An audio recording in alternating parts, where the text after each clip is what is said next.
Daina nakanigar pa sa pagpapabakal ng ilegal na droga ang 4 na tulak na naaresto sa pigkasar na bypass operation kang pinagsararong pwersa Kampedeg Bicol, Police Intervention Unit Kamsur Provincial Office, Asinbao Municipal Police Station.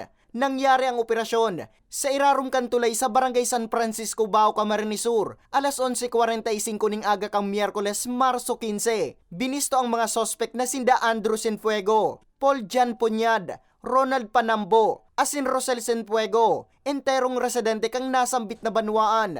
Pero po nag-inform sa mo, kaya lang po difficile nga ni na matsempuan ta medyo maiwas ang ang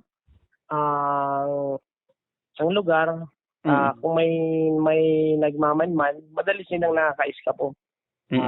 Swerte nga ni ta natsempuan man sinda.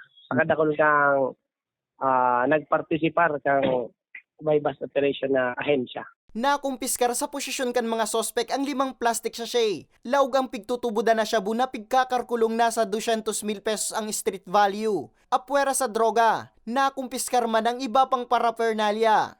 Inot na inot, mayo man po yan na maray na tao sa indong maray. Anduwa, nakakaraot po yan ng buhay kasi sa ibang tao. Kung mapapwede po, magpundo na kamo para man puan sa tuyang kapakanan as in sa gabos na namamanwaan. Sa presente, nasa kustodiya na kang otoridad ang 4 na sospek na naampang sa kasong pagbalgar sa Akta Republika 9165 o Comprehensive Dangerous Drugs Act of 2002. Para sa mga baretang tatak Bicol, Nomer Corporal